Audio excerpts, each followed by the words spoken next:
Mas, bom, então a gente vai conversar um pouco sobre a doutrina Chevron, a interpretação que eu tenho sobre o que aconteceu. A interpretação que eu tenho sobre o que aconteceu é um pouco diferente do que está sendo dito, acho que pela maioria das pessoas que escreveu sobre o assunto aqui no Brasil. Mas eu vou apresentar essa visão e, na sequência, a gente pode conversar sobre os impactos disso, tanto lá, conversar sobre o que de fato aconteceu lá, como os eventuais impactos disso no Brasil, tá? Eu acho que a gente pode começar, vou tentar começar com o básico do básico, aquelas coisas que eu acho que são alguns elementos muito iniciais sobre o assunto, mas que algumas vezes ainda passam despercebidos por algumas pessoas que se manifestam sobre esse assunto. Para começar, a doutrina Chevron é a orientação jurisprudencial firmada no caso de 84, portanto, uma jurisprudência americana que tinha 40 anos e era até recentemente a decisão de direito público mais citada nos Estados Unidos, aí incluídas aquelas decisões de direito constitucional que são muito famosas, por exemplo, Brown versus Board of Education, Roe versus Wade, Marbury versus Madison.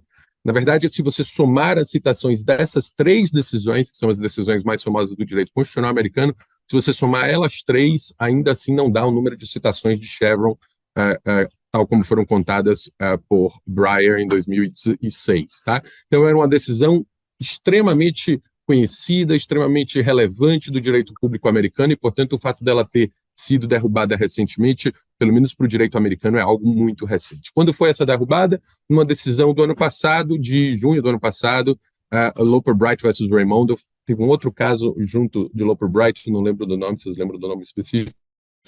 Um outro caso junto com Loper Bright, mas ficou mais conhecido Loper Bright como uma decisão que derrubou Chevron. Tá? Então, o que a gente precisa saber de Chevron nesse primeiro momento do básico do básico?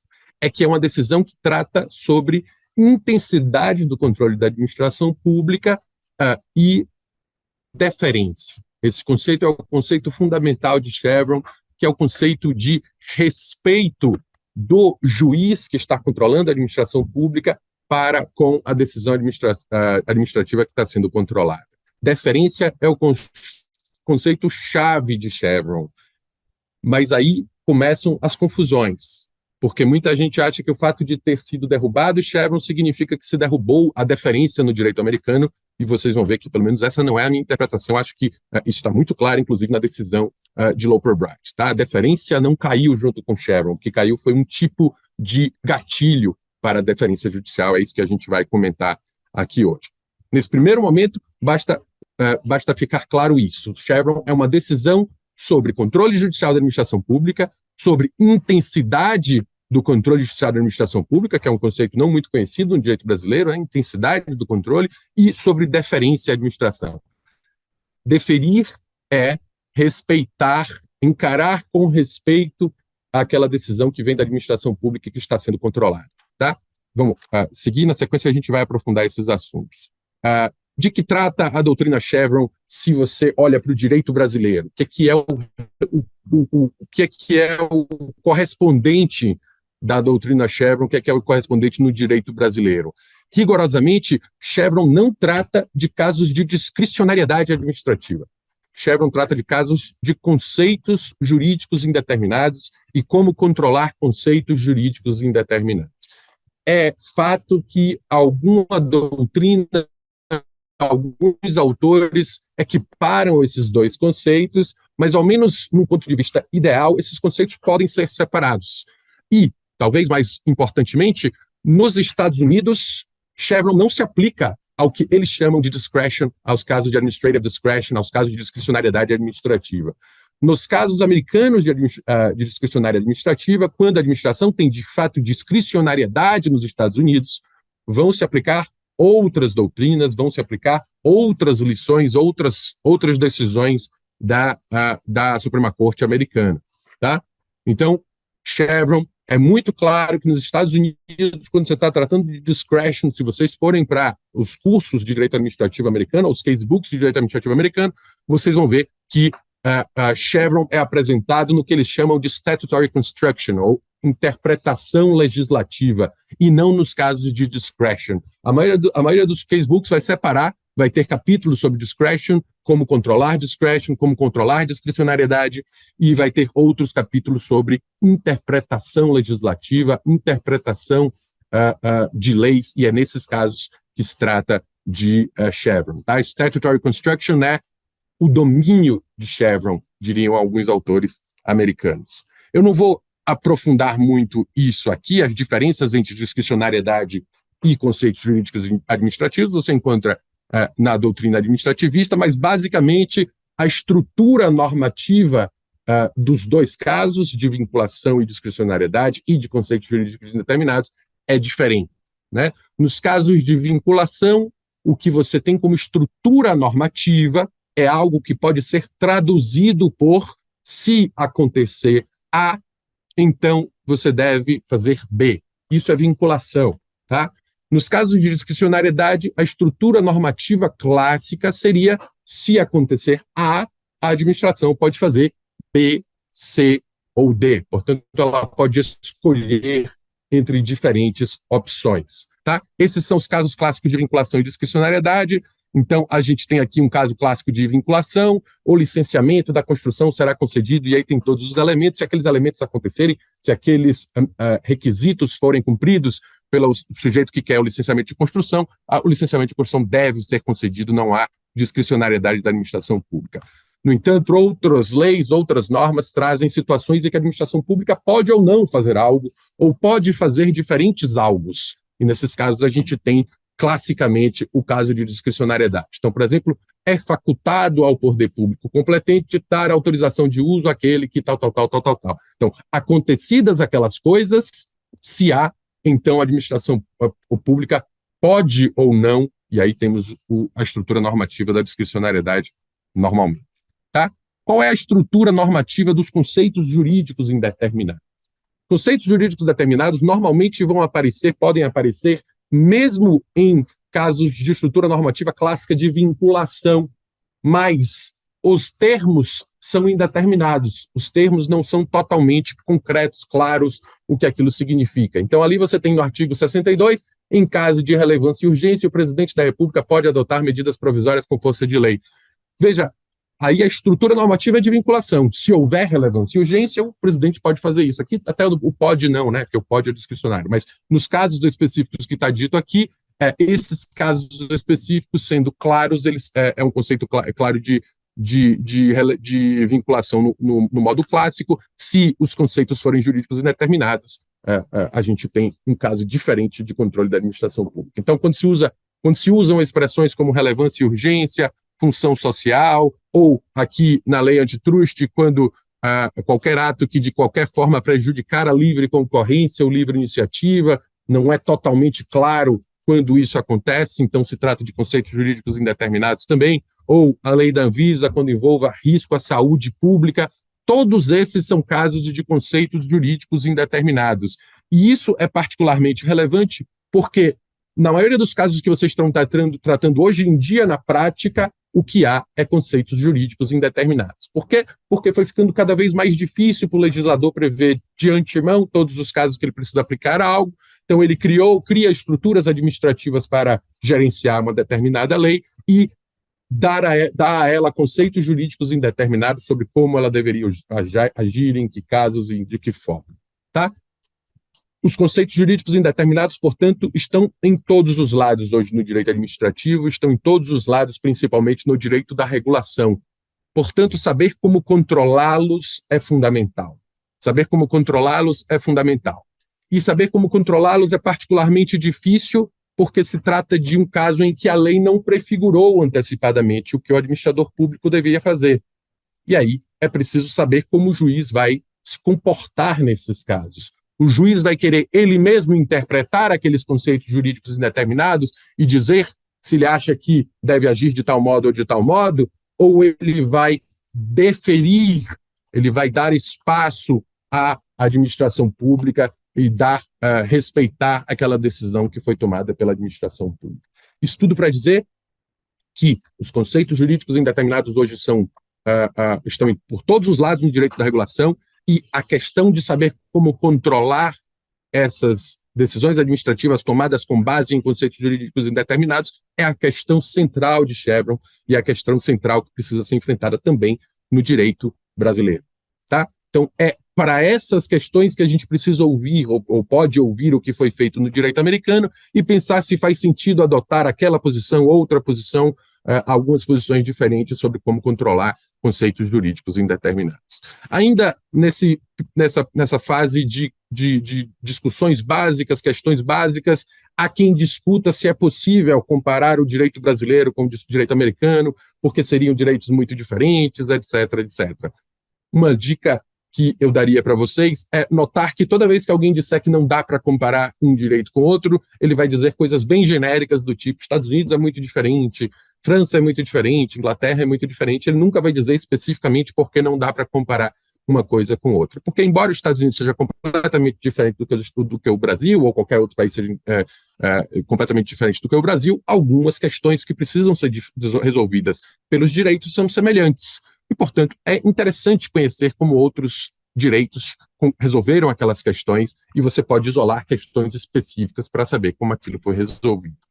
A diversidade entre direitos não é um elemento de impossibilidade de comparação, é antes um elemento de interesse de comparação. É preciso que os direitos sejam diferentes para que você possa comparar, senão você vai estar simplesmente dizendo os dois fazem iguais, os dois são iguais, e aí é que não há nenhum interesse. É certo, no entanto, que é preciso viabilizar a comparação. Viabilizar a comparação é algo muito relevante e aqui começam as dificuldades. Aqui a gente começa a sair do básico e aqui a gente começa a chegar em coisas mais complicadas, mais sofisticadas.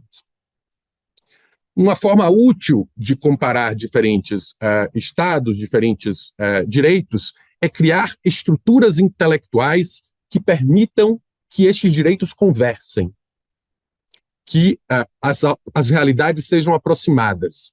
E é preciso que essas estruturas intelectuais se diferenciem dos direitos para que a gente não confunda sobre o que a gente está falando. É adequado criar estruturas intelectuais que possam se referir aos direitos a serem comparados sem confundir-se com nenhum deles. Tá? O assunto da intensidade do controle judicial sobre a administração pública é exatamente o assunto da minha tese de doutorado. E na minha tese de doutorado, eu pensei numa estrutura intelectual, que agora eu trago a vocês para mostrar, que eu acho que permite essa comparação e que é relevante para se entender o que aconteceu com Chevron recentemente. Tá? Esse livro que está aí no slide é a minha tese de doutorado, foi publicada em 2016. Ela está esgotada, mas você encontra o PDF dela está no site do escritório em que eu trabalho, portugalribeiro.com.br. Lá tem uma seção biblioteca, você encontra vários dos livros, tanto do Maurício, quanto meu, quanto da Tarsila. Você encontra esses livros lá em PDF, os livros que já estão esgotados, e esse é um. Você pode baixar, se você quiser, o livro gratuitamente. E qual foi a estrutura intelectual que eu pensei ali e que acho que é relevante para a gente conhecer a discussão sobre a intensidade do controle judicial? O que eu criei ali foi uma estrutura que mostra o que os direitos fazem para definir, os diferentes direitos de cada país fazem para definir qual é a intensidade do controle judicial. É uma estrutura que eu chamei de estrutura tripartite, que vai dos elementos da decisão controlada até a intensidade do controle judicial. Na minha opinião, é importante que você perceba que há três coisas diferentes na definição da intensidade do controle judicial. A primeira coisa que é relevante é quais são os insumos, os elementos da realidade que são levados em consideração pelo juiz, num caso concreto, para definir quão intenso será o controle da administração pública. Os insumos, as circunstâncias do mundo real, as circunstâncias da decisão administrativa ou da autoridade administrativa que prolatou a decisão, que serão levadas em consideração pelo juiz para dizer a decisão deve ser mais intensa ou menos intensa. Essa é a primeira coisa que você precisa prestar atenção, a gente já volta a isso. A segunda coisa que você precisa prestar atenção é o processo no âmbito do qual segundo as regras de acordo com as quais esses elementos serão levados em consideração. Cada país tem um processo diferente, cada país considera aqueles insumos de forma diferente. Portanto, nós temos insumos que são considerados em um determinado processo para o fim de definir a intensidade do controle judicial. E aí você tem a terceira fase do processo, e aqui também é uma fase que pode ser diferente. Você pode ter várias intensidades possíveis do controle, digamos, pode ser um leque de intensidades, intensidade 1, intensidade 2, intensidade 3, intensidade 4, intensidade 5, ou a gente pode ter um sistema simples em que só há duas intensidades, controle não intenso, controle intenso, controle não deferente, controle deferente. As duas coisas são possíveis. Diferentes direitos encaram essas coisas de forma diferente, eu já vou referir a vocês. Mas fiquem com isso em mente. Fiquem com isso em mente, que a gente precisa dessa estrutura tripartite para poder conversar com diferentes direitos, para que diferentes direitos possam dizer a gente quais são os insumos que eles consideram, dizer a gente qual é o processo que eles consideram, dizer a gente quantos diferentes tipos de controle eles consideram na jurisdição deles. E essa estrutura permite conversar com esses diferentes direitos e, portanto, traduzi-los e, assim, entender o que eles dizem. Para ficar mais claro o que eu estou dizendo aqui, eu vou dar o exemplo de uma tese. Aqui eu não estou me referindo a uma jurisdição, ainda vou me referir a jurisdições, mas antes de me referir a diferentes jurisdições, eu vou me referir a uma tese de Gustavo Binemboim, professor da UERJ, que é bastante didática e, portanto, pode permitir que vocês entendam ainda melhor esse conceito tripartite. Na sua tese de doutorado, que é esse livro ao lado, Uma Teoria do Direito Administrativo, se eu não me engano, publicado em 2006, o professor Gustavo Binemboim faz uma proposta sobre como deveria ser a definição da intensidade do controle no direito brasileiro. Considerem que o Gustavo Binemboim é uma jurisdição, considerem que a gente tem a Binembolândia, e que a Binembolândia faz assim, é assim a Suprema Corte da Binembolândia, é assim que ela decide a intensidade do controle judicial. É muito didático e, portanto, nos ajuda aqui a pensar. E daí diz o Binemboim, é assim que deve ser. Quanto maior o grau de objetividade da norma com base na qual a administração pública fez a decisão, diz o Binemboim, mais intenso deve ser o controle judicial. Quanto maior o grau de tecnicidade da matéria, objeto de decisão por órgãos dotados de expertise e experiência, menos intenso deve ser o controle judicial, diz o Binemboim.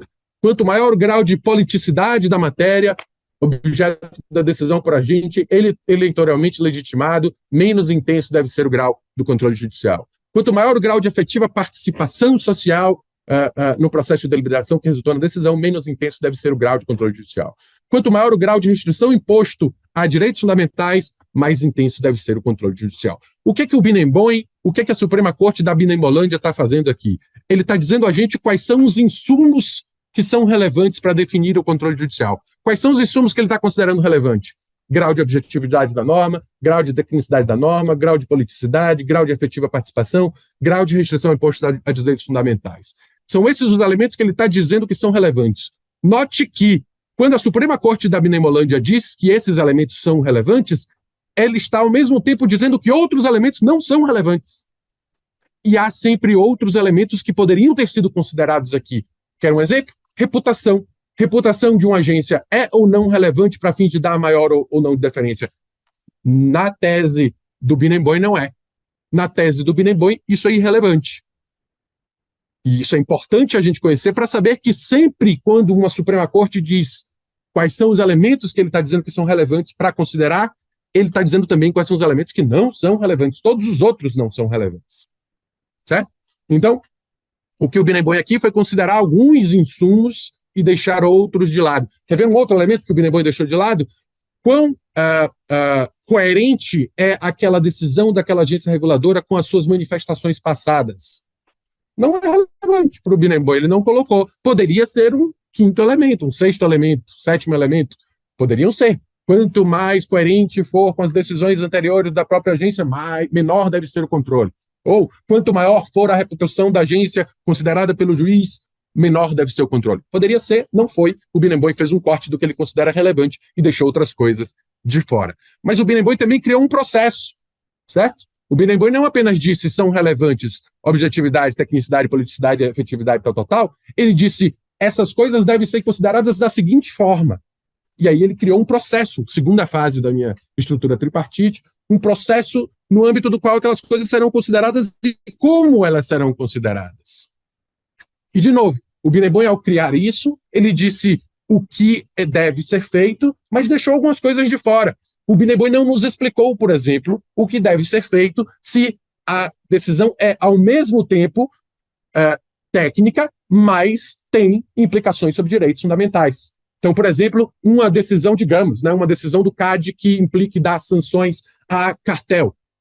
Essa decisão ela é técnica, mas ela também incide, gera uma sanção no patrimônio das empresas, pode ser considerada também influindo, talvez, sobre direitos fundamentais, se isso também influenciar, se isso também gerar sanções às pessoas, etc, etc. O que acontece nesse caso? Porque o Bineboim diz, de um lado, as matérias técnicas devem ser controladas de forma menos intensa, mas as questões que importem restrições de direitos fundamentais devem ser consideradas de forma mais rígida. E aí, o que fazer nesses casos? O Bineboim não explicou. Notem, portanto, que o processo tem certas regras, certas coisas que precisam ser explicadas, às vezes vão estar explicadas, às vezes não vão estar explicadas na tese. E isso gerará problemas de aplicação, tá?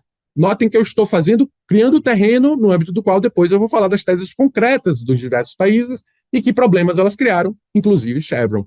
O que havia no processo de Chevron, que insumos eram considerados, que processo era considerado e que problemas isso gerou. Mas ainda, chega na terceira fase, o Bineboim não nos diz quantas intensidades diferentes há no sistema dele, mas parece haver um montão, certo? Porque o Bineboim não diz simplesmente a decisão deve ser deferente ou não, ele vai dizendo deve ser mais intenso, deve ser mais intenso. O Bineboim parece sugerir que nós devamos, como juízes, quando receber uma decisão administrativa, considerar todos esses insumos e ir fazendo uma espécie de soma, mais intenso, menos intenso, 0,25 mais intenso, e ao final chegaria à intensidade perfeita, totalmente adaptada àquela decisão administrativa e àquela autoridade administrativa. Notem que é isso que há por trás de uma tese assim.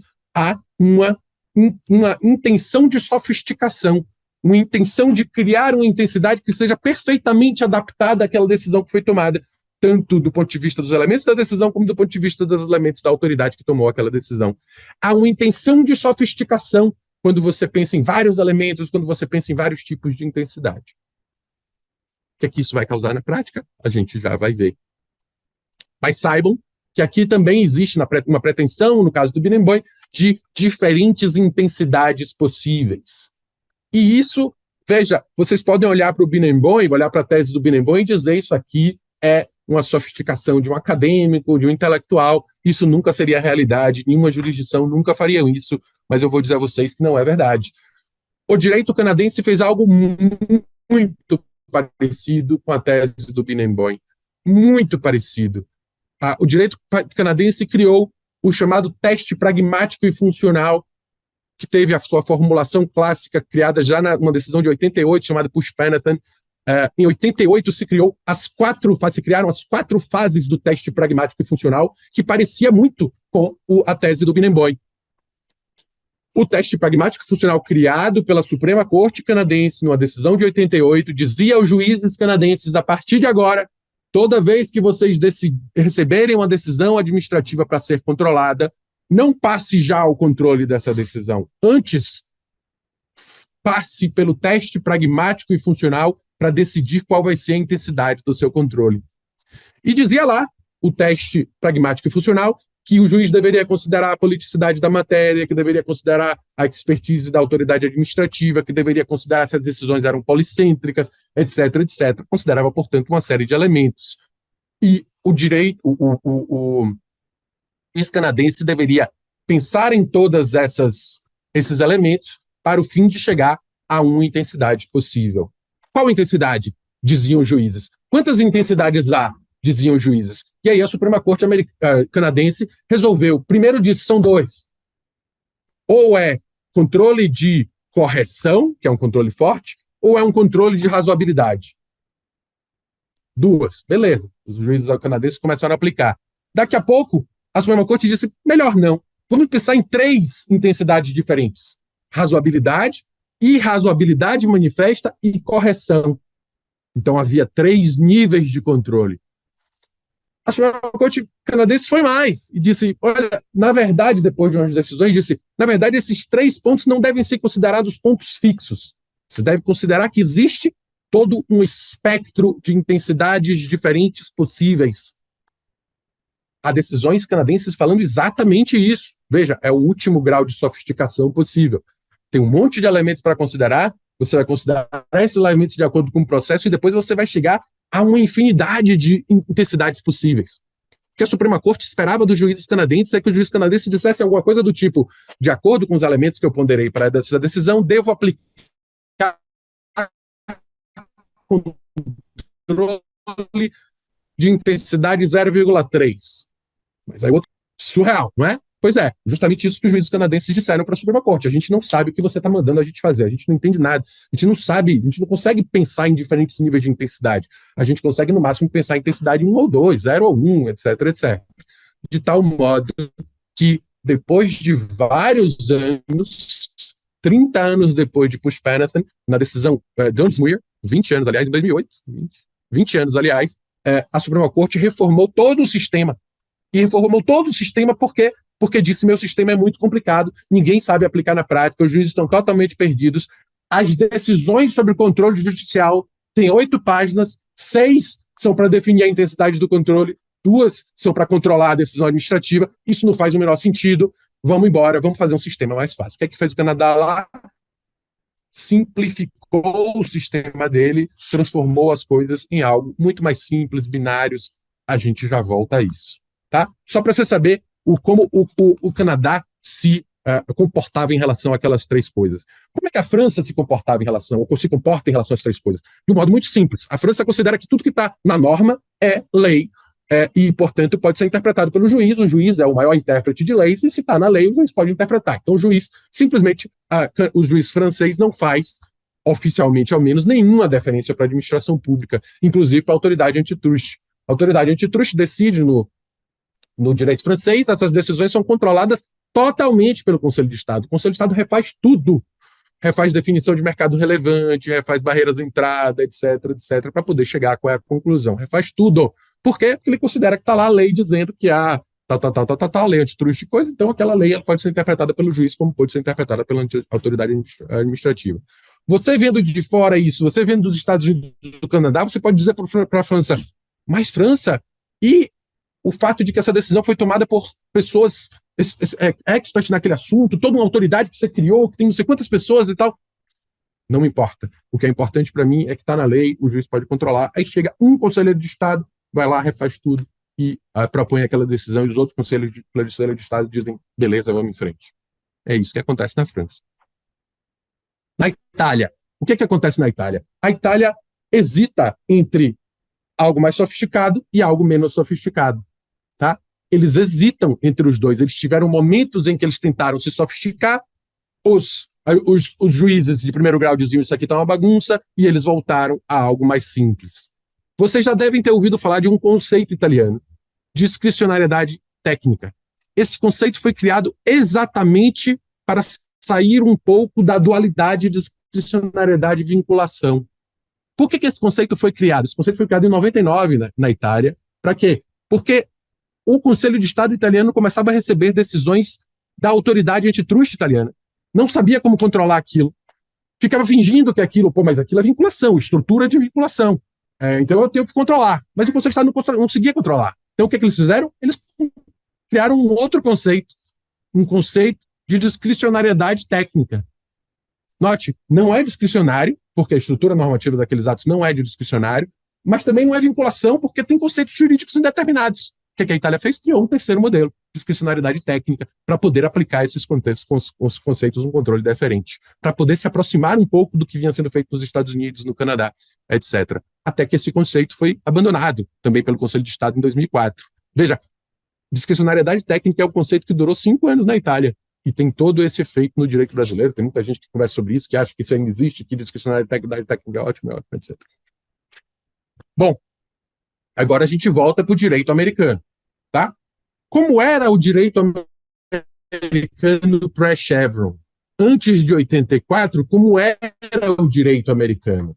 O direito americano tinha alguma teoria de deferência? Tinha. Tinha uma teoria muito conhecida de deferência chamada Skidmore, que é uma decisão de 44 e que faz algo muito parecido com o Biniboin. É o que eles chamam de all of the circumstances. Você tem que olhar para todas as circunstâncias do caso concreto para pensar o que é que naquele caso concreto deve ser levado em consideração para fins de definir a intensidade do controle.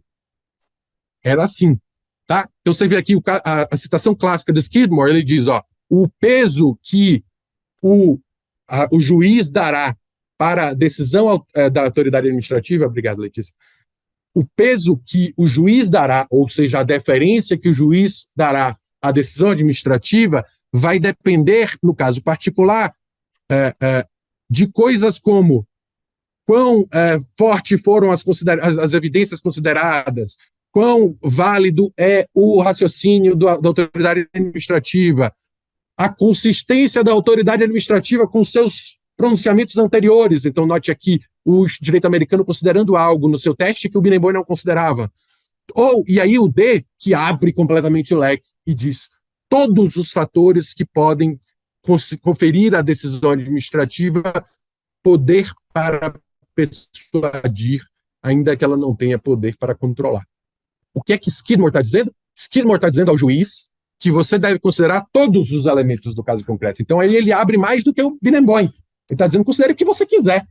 Não apenas expertise, não apenas politicidade, considere o que você quiser. A gente está dando alguns exemplos aqui. Validade do raciocínio, coerência com decisões anteriores. A gente está considerando alguns. Mas você tem aqui o fator D. Todos os fatores podem ser considerados. Tudo. Reputação, pode botar dentro. Participação, como dizia o Biniboin, pode botar dentro. Você, como juiz, é o senhor, dizia Skidmore, das circunstâncias que você vai considerar para fins de decidir quão intenso vai ser o seu controle. Isso era pré-Chevron. O que Chevron vem fazer? O que Chevron de fato faz? E qual é a importância de Chevron? A importância de definição da intensidade do controle judicial. Essa é a relevância de Chevron. Note que Chevron não é relevante porque diz que o controle deve ser deferente, porque deferência já havia no direito americano sobre outra doutrina. O que Chevron faz é simplificar a vida dos juízes, estabelecendo apenas um elemento que deve ser relevante para fins de definir quão intenso é o controle. Chevron vai no lado oposto a Biniboin, no extremo oposto à Suprema Corte canadense, e simplifica muito a decisão do juiz no caso concreto. Chevron diz ao juiz do caso concreto, você só precisa ver uma coisa: se a lei é ambígua ou clara sobre a questão que foi decidida pela agência administrativa. Só isso. Todo o resto de Chevron, pelo menos na sua formulação clássica, é irrelevante. Veja, não é que uma forma de interpretar, diversas formas de interpretar Chevron, uma forma de interpretar é dizer a Suprema Corte considerou que só isso é relevante. Outra forma de interpretar é a Suprema Corte tomou uma decisão pragmática. Embora outras coisas possam ser consideradas relevantes, para que a gente não fique ali no caso concreto demorando 6 páginas para definir a intensidade do controle, vamos pensar numa coisa só, que é a ambiguidade da legislação. Portanto, em Chevron, a ambiguidade da lei é o gatilho que desencadeia o dever de deferência à decisão administrativa. Essa é a frase que resume tudo. A ambiguidade legislativa, a falta de clareza legislativa sobre aquele assunto que foi decidido pela agência administrativa, que está sendo controlada pelo juiz, é o gatilho que gera o dever de deferência do juiz. Basicamente, diz a doutrina Chevron, se a lei é clara, aplique a lei. Se a lei é ambígua, defira a decisão que foi tomada pelo administrador público, desde que ela seja razoável. É isso. Tá? Como foi que a doutrina ou outras decisões da Suprema Corte leram Chevron? Leram Chevron dizendo que a ambiguidade na lei é entendida como delegação legislativa à agência. Como se, ao criar uma ambiguidade na lei, ao não responder claramente uma questão, o Congresso estivesse delegando à agência o poder de decidir aquela questão no caso concreto. Era assim que era entendido. ambiguidade era sinônimo de delegação legislativa. E, portanto, quem deveria decidir aquela questão era a agência. Notem vocês, voltemos agora à minha estrutura tripartite: insumos, processo e escolha da intensidade. Quanto aos insumos, o que Chevron diz só é relevante a ambiguidade legislativa. Não é relevante a expertise, não é relevante que você perquira, no caso concreto, se a entidade é expert ou não, se ela é politicamente mais legítima ou não. Parte do pressuposto que ela é, porque é isso que está na base de Chevron, mas não perquira você mesmo. Não veja quanto de participação popular houve, não veja a reputação da agência, não veja se aquela decisão é compatível com as decisões anteriores da agência. Se a lei é ambígua, defira a decisão administrativa se ela for razoável. Tá? Então, os insumos, a única coisa relevante é a ambiguidade. No processo, não está claro que outras coisas não devem ser levadas em consideração. Não há exceções, pelo menos nessa formulação clássica de Chevron, não há exceções. Não há exceções, e só a ambiguidade deve ser tratada. E na escolha da intensidade, notem que está claro que há dois tipos de intensidade no direito americano. Um é a intensidade que se aplica no caso da legislação ser clara, e outra é a intensidade que se aplica no caso da legislação não ser clara. No caso da legislação não ser clara, você vai aplicar um controle de razoabilidade, é um controle menos intenso. No caso da lei ser clara, você aplica o controle de correção, usando as palavras do direito canadense.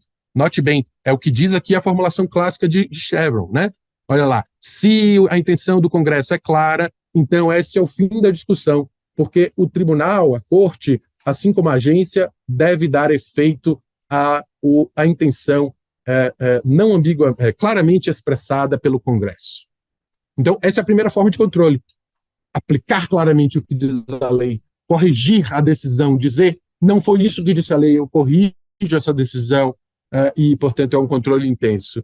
Mas se a lei é silenciosa ou ambígua com respeito à específica questão que está sendo decidida pela agência, a questão para o tribunal não é apenas se a resposta que a agência deu está baseada numa construção permissiva, numa interpretação permissível ou razoável da legislação. Então, no caso em que a lei é clara, é esse tipo de controle que se dará, um controle menos intenso, que é não ver se o juiz interpretaria a lei da mesma forma, mas ver apenas se aquela forma como a agência interpretou é razoável. É um controle, portanto, menos intenso. Então, nós temos de novo aqui, está claro o que Chevron decidiu. De novo, notem como a estrutura tripartite é importante porque ela permite que os direitos conversem, porque os direitos decidem as coisas sem se preocupar que aquilo seja entendido ou que seja inteligível para um italiano. A estrutura intelectual é que ela gera uma tradução pela qual passam todos os direitos. E diz a você, olha, os diferentes direitos estão considerando diferentes insumos, os diferentes direitos estão considerando diferentes processos, os diferentes direitos estão considerando diferentes escolhas de intensidade. Tá claro? Qual é o problema? Eu disse a vocês que a Suprema Corte canadense foi para um lado tão sofisticado que depois de um tempo, eles perceberam que aquilo era muito sofisticado e terminaram fazendo algo mais simples. O que é que vocês imaginam que vai acontecer no direito americano? O contrário disso. A simplicidade vai cobrar seu preço.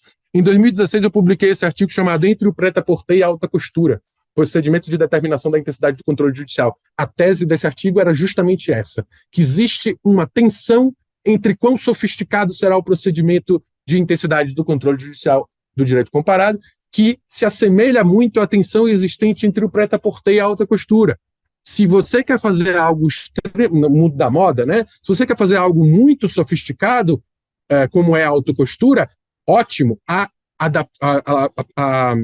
roupa vai vestir perfeitamente nas medidas exatas daquela pessoa, mas isso será extremamente caro. Se você quer vestir todo mundo a um preço barato, no entanto, o que vai acontecer é o sujeito com a manga pela cabeça, etc., no prêt-à-porter, que todo mundo fica meio zoado, porque é barato, mas não é tão sofisticado. É exatamente a mesma coisa aqui.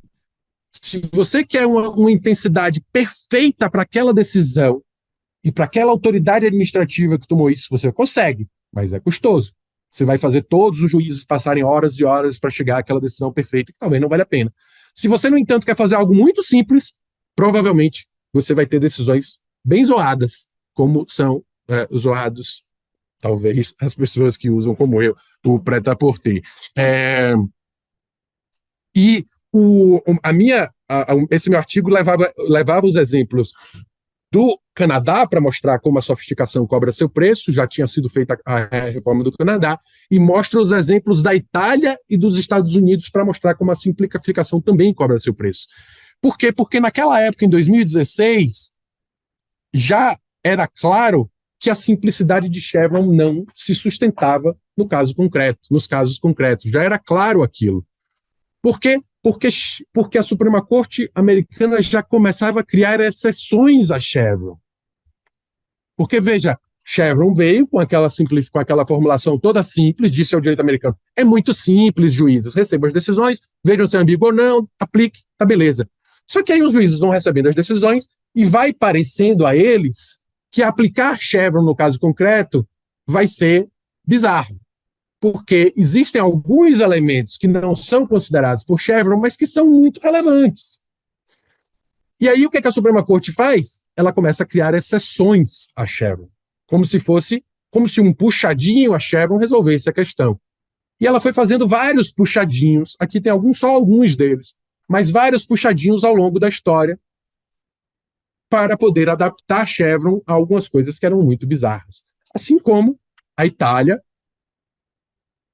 tinha lá o esquema binário com o qual o Suprema Corte deveria atuar, que é o esquema binário de vinculação e discricionariedade. As decisões da autoridade antitrust italiana iam chegando, da autoridade de telecomunicações iam chegando e eles não sabiam o que fazer. E aí o que é que eles fizeram?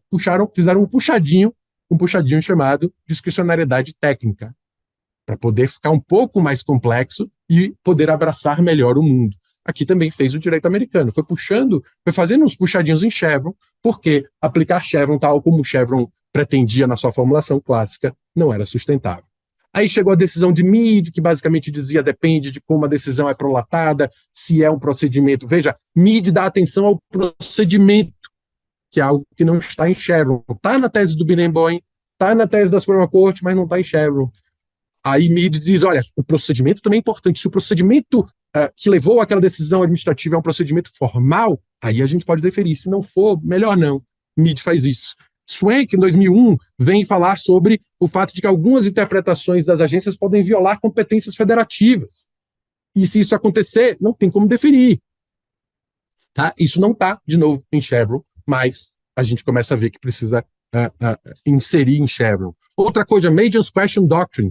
Major's Question Doctrine é muito parecido com aquilo que o Barenboim previu lá no último dele, que ele disse, se tiver muito direito fundamental e tal, aí a gente controla mais. Major Question Doctrine diz se a decisão for muito importante, a decisão que a agência tomou é muito importante, talvez seja o caso de não deferir. Ou seja, fomos criando diferentes puxadinhos para poder adaptar Chevron a uma realidade mais complexa. E aí você tem o mundo real. O mundo real você vai ter que definir quão sofisticado e quão simples vai ser sua definição da intensidade do controle judicial. Se você for simples demais, certamente isso vai cobrar seu preço. Se você for sofisticado demais, certamente isso vai só cobrar seu preço. E aí, qual foi a decisão tomada por Loper Bright em Chevron? Sofisticar. Trazer de volta Skidmore. O que é que a gente pode prever, já aqui antecipando tudo que eu vou dizer? O que é que a gente pode prever? Que daqui a alguns anos a Suprema Corte vai dizer que ficou complicado demais, vamos simplificar um pouco de novo. É isso que provavelmente vai acontecer. Ficou caro demais. Porque agora os juízes, como eles derrubaram Chevron, mas eles derrubaram Chevron não dizendo não é mais para vocês serem indiferentes. Eles derrubaram Chevron dizendo não é mais para vocês considerarem que ambiguidade é suficiente para deferência.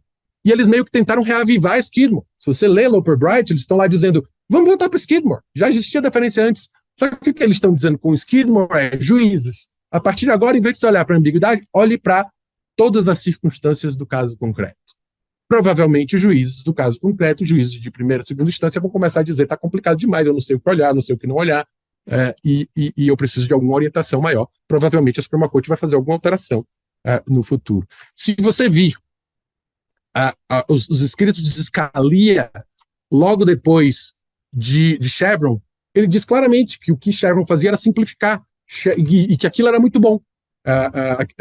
Existe, inclusive, uma discussão que a gente pode ter na sequência sobre a politicidade da decisão, né? Tem gente que diz que a Chevron foi derrubada porque há uma maioria de republicanos, etc., etc. Isso tem a sua verdade, mas se você olhar a história de Chevron, Chevron pegou porque os republicanos de 84 gostaram de Chevron.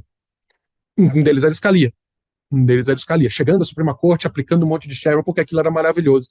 Dava poder à administração pública republicana, né? E Scalia dizia lá atrás, Chevron é maravilhoso porque simplifica. E agora você tem os republicanos como Scalia fugindo da simplificação de Chevron. Bom, o que é que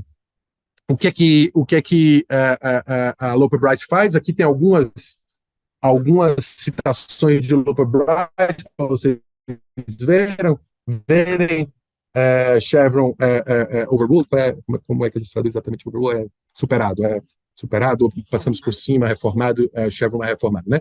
As cortes não precisam, não necessariamente vão deferir a interpretação da agência apenas porque a lei é ambígua.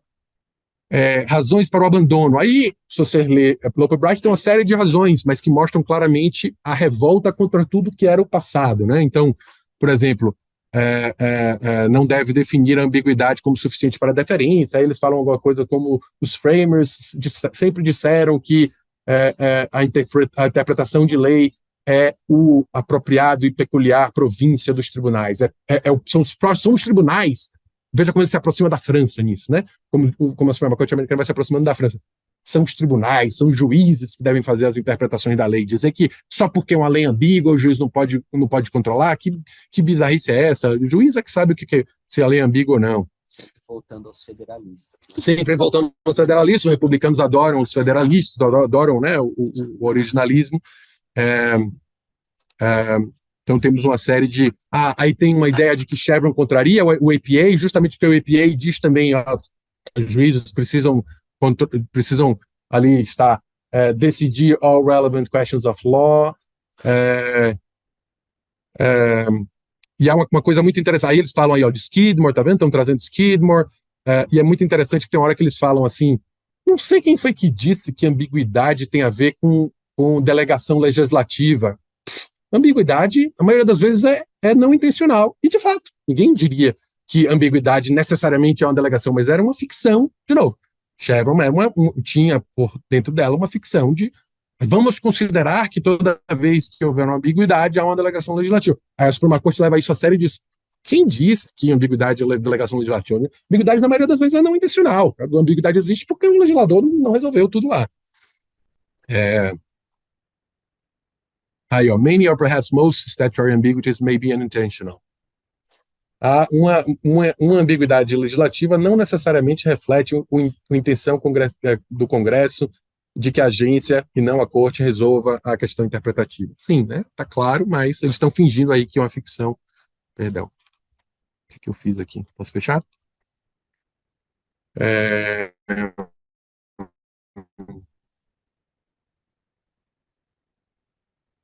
Bom, então, e aí eles dizem que a referência de Skidmore segue aplicável, tá? Então a corte continua aplicando o chama de Skidmore, parece ser pós-Chevron. Interpretado à luz daquela leitura tripartite.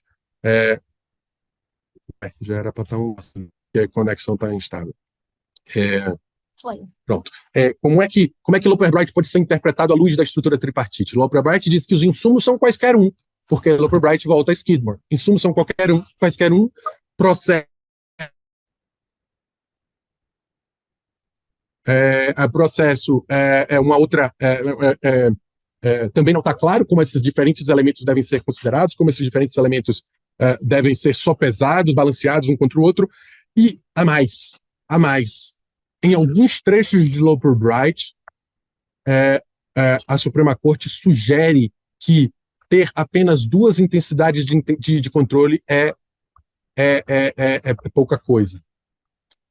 basicamente ele diz, Chevron, em vários momentos de Loper Bright, ele diz assim, Chevron tinha uma deferência muito forte ou nenhuma deferência. Eles dão a entender, portanto, que deve existir diferentes graus de deferência, diferentes graus de intensidade, de novo, talvez fazendo algo semelhante com o que a Suprema Corte canadense fez.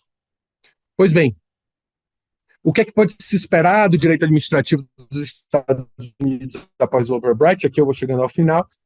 Eu acho que, talvez, olhando a experiência de outros países, a experiência do próprio Estados Unidos, o que parece que se pode esperar é, talvez, o retorno a algo mais simples, uma reforma da complexidade para algo mais simples, tal como aconteceu no Canadá. Talvez essa seja alguma coisa a esperar, não dá para saber, não está totalmente claro ainda, essa é uma primeira decisão muito relevante sobre o assunto, vão começar a chegar as dificuldades à Suprema Corte nos próximos anos, mas é isso que se viu em outros países. No Brasil, o que é que a gente pode esperar? Em primeiro lugar, existe algo a lamentar, que é o fato como essas decisões do direito comparado são trazidas para o direito brasileiro, né? Elas são sempre trazido uma simplificação delas, é sempre trazido algo muito, muito superficial. Tem chegado a nós algumas manifestações muito superficiais, dizendo que a deferência acabou nos Estados Unidos, não tem mais, etc., etc., principalmente pelas pessoas que não gostam da ideia de deferência, que gostam da ideia de que o juiz controle mais as decisões das agências reguladoras, e uma forma de dizer, se nem lá tem deferência, por que aqui a gente deveria deferir às agências reguladoras brasileiras? Mas vocês estão vendo aqui que não foi isso que aconteceu, não caiu deferência, o que caiu foi o gatilho específico de deferência. Deferência vai seguir existindo no direito americano. E no direito brasileiro? O direito brasileiro, o grande problema é que não está claro o que é que a gente faz no direito brasileiro, não está claro para ninguém. Ou melhor, pelo menos para mim, não está minimamente claro qual é a tese do direito brasileiro. Se você volta para a minha estrutura tripartite, quais são os insumos que são considerados no Brasil para fim de definir se a decisão se o controle vai ser intenso ou não? Não faço a menor ideia. Tem decisões esparsas da Suprema Corte, do STJ, de TRFs, considerando alguns elementos, outros não. Mas ninguém sabe quais são os elementos que, de fato, você tem que considerar. Então, o juiz, de um caso concreto, quais são os tipos de intensidade de controle que há aqui? É só controle deferente, controle não deferente? Ninguém sabe. Nem se fala no Brasil sobre intensidade. O maior arrependimento meu acadêmico é o título que eu dei à minha tese de doutorado no Brasil. Eu devia ter dado o título Intensidade do Controle Judicial. Eu dei um título horroroso, administração pública complexa, um título imenso, que não faz o menor sentido. Eu tinha que ter dado o título de Intensidade do Controle Judicial, que é uma forma de colocar essa discussão. Não existe essa discussão no Brasil, né? Qual a intensidade de diferentes modelos de controle, né? Eu uma vez escrevi um artigo no Jota, que acho que era alguma coisa por diferentes modelos de controle da administração pública, um artigo pequeno que eu dizia, olha, diferentes países têm diferentes modelos de controle. A gente precisa pensar nisso, diferentes modelos, né? A gente não existe isso no Brasil, ninguém sabe dizer, não tem claramente assim, né? Modelo de controle 1, 2, 3, ou forte, fraco, intenso, não intenso. Não existe isso, e esse talvez seja um pressuposto para poder discutir posteriormente como se vai chegar a cada um daqueles modelos de controle. Então, eu acho que o grande problema do Brasil é que ainda não é claro quais são os elementos, qual é o processo para definir, e qual é a intensidade do controle ao final, em quais casos, quais agências, o que se considera, o que não se considera. E aí você tem diferentes instituições considerando diferentes elementos. O TCU, recentemente, ou pelo menos ministros isolados do TCU, deram a entender que controlam mais ou menos forte diferentes agências a depender da reputação delas. O Bruno Dantas disse isso claramente numa entrevista de jornal. A gente controlava muito essas agências antes porque elas estavam no estágio anterior de desenvolvimento, atualmente é de controlamento. Ele deu a entender que ele, como controlador, o TCU como controlador, verificava quão reputadas ou quão desenvolvidas são as agências para fim de dizer, vou controlar mais a NTT, menos a NTT. Tanto assim que, na sequência da fala dele, muita gente foi testar empiricamente. Muita gente foi ver se havia mais decisões de fato quanto às agências que o TCU que considerava menos desenvolvidas, né? Porque tem lá o ranking do TCU de governança, que dizia umas agências são mais, outras são menos, e aí vários alunos meus lá tentaram no mestrado da gente, no doutorado da gente, é testar essa afirmação para dizer se isso acontecia na prática. Mas a reputação é ou não considerada? É considerada e está debaixo do pano, ninguém fala no assunto ou não. Expertise, quando é que isso é relevante? Sempre a gente vai considerar que a administração pública é sempre mais expertise. Depende da expertise dos específicos sujeitos que estão naquele momento no CAD. Então, se piorou a expertise do pessoal do CAD, ou se melhorou a expertise do pessoal do CAD, vai ter mais ou menos controle. Uma série de discussões que simplesmente não são feitas no direito brasileiro, né?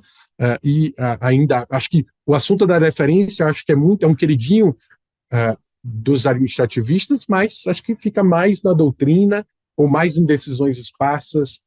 Ainda temos pouca clareza sobre como isso vai ser de fato trazido para o direito brasileiro.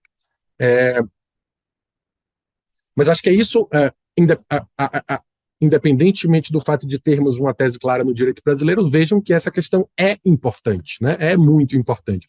Todos nós aqui lidamos com questões de agências reguladoras, decisões das agências reguladoras. Essas decisões são depois controladas por árbitros, são controladas por juízes, são controladas pelo TCU. Quão intenso deve ser esse controle? Quão deferente deve ser? Em quais casos? A gente precisa ter essa discussão ainda não está sendo feita totalmente. Dá para construir argumentos de deferência? Dá. Você pode utilizar alguns artigos de legislação. Eu, por exemplo, tentei criar a tese de que o artigo 22 da LINDB dá espaço para uma deferência judicial no Brasil, mas não é algo que está totalmente claro ainda. Teve aquela decisão, se não me engano, a outra vez que eu vim para o IBRAC foi para comentar uma decisão do STF, do Fux, que considerava algumas coisas, alguns elementos e tentava estabelecer que havia deferência, no caso era ao CAD, justamente a sanção do CAD, no caso lá, Simpetro, né? Mas ali, quando eu vim da outra vez, eu falei, olha, ele está considerando a expertise, tal, mas não está considerando uma série de outras coisas que ele poderia considerar, né?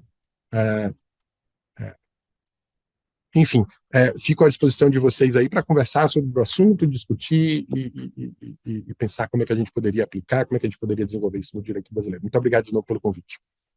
Muito obrigado, Jordão, pelo seu tempo aí, de novo, pela sua disponibilidade aqui no IBRAC. Só deixa eu tirar aqui a apresentação para a gente ficar mais visível.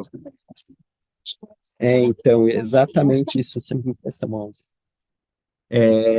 Acho que nós recebemos ali perguntas no chat. Dora, deixa eu ver aqui se... Não temos perguntas no chat. Não, achei que tinha aqui.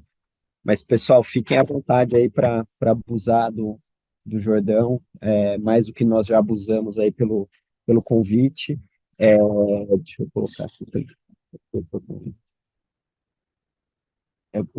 Uma dúvida, assim, que talvez para além do que você comentou, Jordão, você até falou, olha, muitos dizem que isso se deu em função de uma corte republicana que agora está revendo o papel do Estado e talvez exatamente por isso. Se lá na década de 80 a visão era, não, vamos fortalecer a administração pública porque somos nós, a visão agora é que, apesar de sermos nós, tem um bando de gente enraizada lá dentro que não somos nós. Então, tem uma série de movimentos em torno disso. Eu queria que você comentasse se você vê alguma relação dessa decisão com a Executive Order mais recente, que foi proferida lá, e que aparentemente ela aumentou o grau de controle não judicial, mas o grau de controle das decisões administrativas das agências, e ostensivamente, eu acho que talvez de uma forma que nunca tinha ocorrido, mas você consegue dizer isso muito, muito melhor do que eu, que nunca tinha ocorrido naquela jurisdição de falar, olha, tem que estar alinhado o presidente da República. Então, tudo que vocês vão fazer vai passar pelo OIRA, e é até interessante, porque muito aqui no IBRAC a gente discute teria que ter um OIRA aqui no Brasil, como que ele funcionaria, quem que é a CEAI, não é a CEAI, acho que a gente já passou por essa discussão N vezes por aqui, e a gente vendo esse OIRA assumindo um papel que é basicamente de garantir que haja um alinhamento entre as decisões das agências reguladoras com a vontade do presidente da República. Como é que você vê essas duas coisas? Vamos lá, começar então pela parte judicial, né? Como eu falei aqui muito rapidamente, de fato, a Chevron foi criada em 84. Na história de Chevron, quem escreve sobre a história de Chevron costuma dizer que Chevron pegou porque na época logo na sequência, havia um governo republicano e vários juízes republicanos subiram foram para o DC Circuit, do DC Circuit alguns foram para a Suprema Corte, como Scalia, e que eram entusiastas de Chevron, porque Chevron dava poder à administração pública. Chevron empoderava a administração pública, assim como se aqui no Brasil a gente tiver deferência às agências reguladoras, o que você vai estar fazendo é empoderando as agências reguladoras, certo? Empoderando tirando o poder. Note que a discussão sobre deferência é uma discussão sobre poder, né? Quem vai ter o poder? É o juiz ou as agências reguladoras? No último caso, é essa a discussão. E quem quer menos deferência, normalmente quer menos deferência porque confia mais nos juízes. Quem quer mais deferência, normalmente quer mais poder para as agências reguladoras. Isso lá aconteceu em 84. Há várias interpretações de que o mundo teria mudado completamente e que agora os republicanos teriam medo da administração pública, né? E aí a maioria da republicana da Suprema Corte começou a derrubar uma série de decisões consideradas progressistas, derrubou decisões relacionadas a aborto, por exemplo, o próximo alvo, o alvo seguinte era Chevron, né? Porque eles consideravam, como dizia o Matheus aqui, que ainda que Chevron caiu antes das eleições, das últimas eleições americanas. Então não se sabia ainda quem seria o presidente, mas havia boa perspectiva, havia o prognóstico era positivo para o Trump, e na época se dizia, mas por que você vai derrubar Chevron se Chevron dá poder à administração pública e se a próxima administração pública provavelmente vai ser uma administração pública republicana?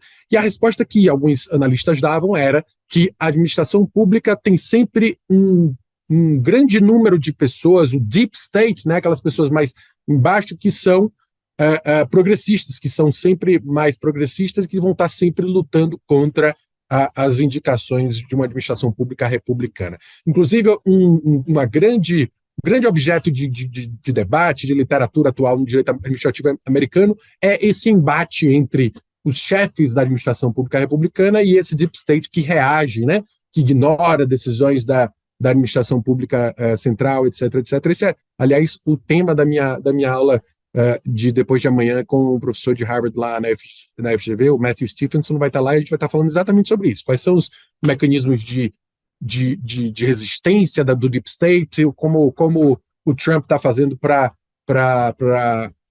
fugir do Deep State, etc, etc. Então, de fato, há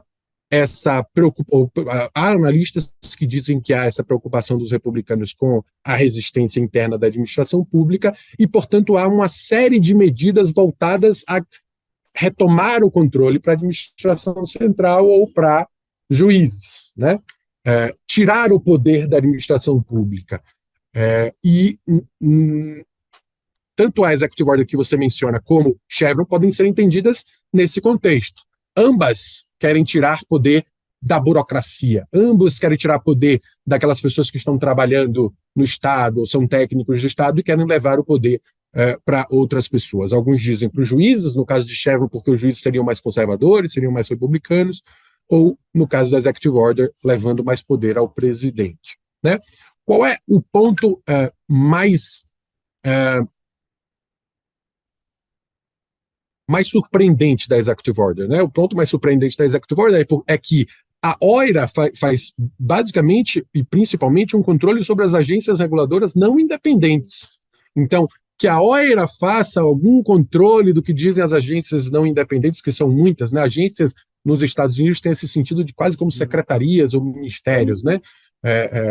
Eles chamam de agency, qualquer secretaria, qualquer ministério tem um nome de agency lá. Isso, bem abrangente. E a OIRA fazer esse controle sobre as agências não independentes já era algo existente ou possível. Mas o que o Trump quer fazer é um passo adiante. Ele, de fato, começa a ameaçar coisas como estabilidade no cargo de alguns dirigentes. Tentou demitir um sujeito que era dirigente com estabilidade. O cara disse, não vou sair, eu tenho estabilidade. E, portanto, sim, acho que há esse assalto, uma tentativa de retomar, o assalto visto do lado progressista, ou uma tentativa de retomar o poder por parte dos republicanos de uma administração que estaria atuando por si só, que teria vida própria, digamos. Então, acho que tudo sim se coloca no mesmo contexto de tentativa de Trump de ganhar cada vez mais poder. O que eu acho que Trump está fazendo é testando os seus poderes. Então, uma coisa é, você chega, ele entra no cargo e dizem a ele, esses são os seus poderes. Ele está vendo, será mesmo? Deixa eu ver aqui. Aí tenta uma coisa e vê se a Suprema Corte dá a ele aquele poder. O que eu acho que vai acontecer é que alguns poderes serão dados pela Suprema Corte para ele e aí ele ganha, né? Então ele está testando os seus limites, está testando o que ele pode fazer. A Suprema Corte pode desfazer decisões históricas, como desfez Chevron, pode desfazer decisões históricas relacionadas, por exemplo, com a estabilidade também de dirigentes de agentes reguladoras, e aí ele ganha mais poder ainda. Então, acho que sim, tem esse movimento de tentativa de centralização do seu poder, que, de certo modo, é curioso porque quem estava usando o exemplo americano no Brasil estava tentando usar o exemplo americano para o contrário. Né? Quem estava usando o direito americano dos últimos anos estava usando o direito americano para tentar empoderar agentes reguladores, para tentar dizer que isso era relevante, etc, etc. O direito americano vai faltar a esses que queiram ajudar as agências reguladoras provavelmente nos próximos anos, o que não significa que não existem outros países, outras possibilidades de utilização do direito comparado para poder defender essas posições. Mas o fato é que sim, há um movimento de centralização do poder, e, portanto, se viesse ao Brasil um movimento desse tipo, se a gente consegue imaginar que o que acontece nos Estados Unidos é um prenúncio do que pode vir a acontecer no Brasil, por exemplo, pensar lá a invasão do Congresso, depois aqui a invasão do Congresso também, pensar o Trump como alguém similar ao Bolsonaro, em alguma medida, pode-se imaginar que o Bolsonaro ou alguém mais próximo em afinidade ao Trump poderia trazer ao Brasil teses de maior centralização da administração pública. Se isso é positivo ou não, ou se isso é permitido juridicamente, são as discussões que a gente pode ter aqui.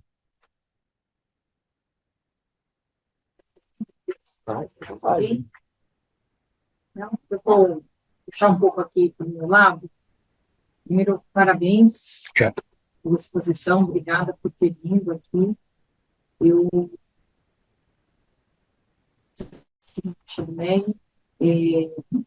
e também sou professora de estudo senso.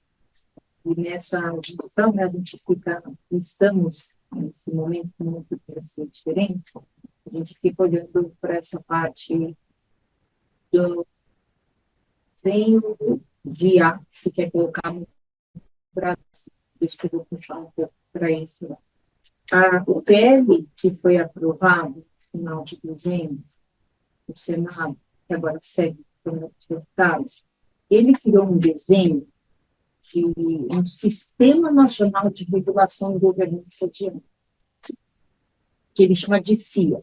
E aí integra esse tal de CIA, o acrônimo, a ANPD, as autoridades setoriais, um conselho permanente, que teria que ser criado, um conselho permanente de cooperação regulatória de inteligência artificial, então, tal de CRIA, um comitê de especialistas e cientistas de inteligência artificial, então, tal de CECIA,